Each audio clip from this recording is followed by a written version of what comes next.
In 1873, Isaac H. Holliman purchased land in Virginia. We trace his exact legal ownership right here on this deed. It lays out the terms: 50 acres for $200 cash, secured by a punishing 12% interest rate. This level of capital acquisition is highly unusual for the period. Following the Civil War, the vast majority of freed Black Americans were systematically locked out of the property market.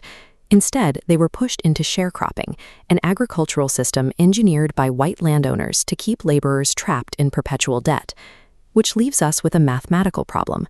Isaac was born into slavery. 6 years before he signed this paper, he legally owned nothing.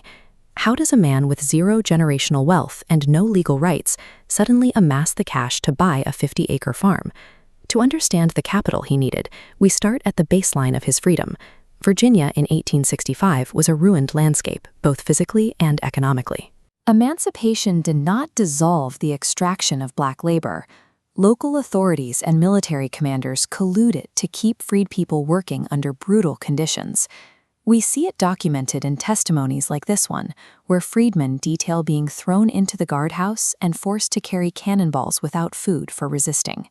Freedom on paper meant entering an immediate hostile gauntlet where the prevailing economy still relied entirely on physical coercion.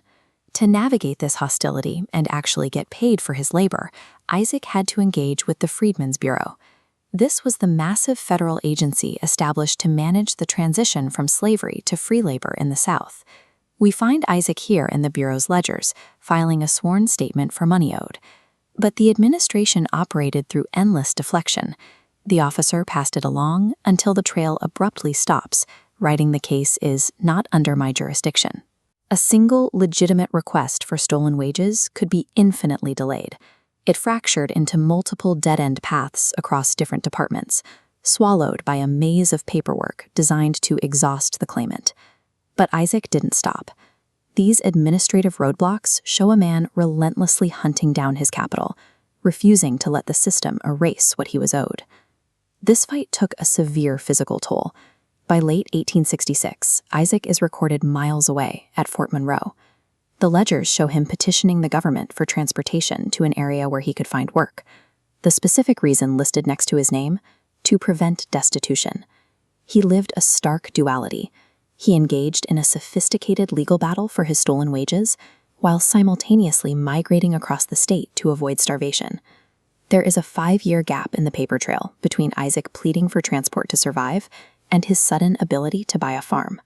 But the result of that gap is carved into the 1873 deed. The text confirms he eventually cleared the crushing 12% interest rate, paying the remainder of his balance, $194 in cash. Historically, military ledgers from this era are often viewed purely as instruments of control, records of white officers managing a Black population. But reading them closely reveals a different narrative. These documents are the receipts of relentless Black self-advocacy. Every rejected claim and ignored petition represents a person actively forcing the federal government to acknowledge their rights. True economic independence in the post-war South was not granted. Instead, it was painfully extracted from a hostile, labyrinthine system, dollar by individuals like Isaac Holliman.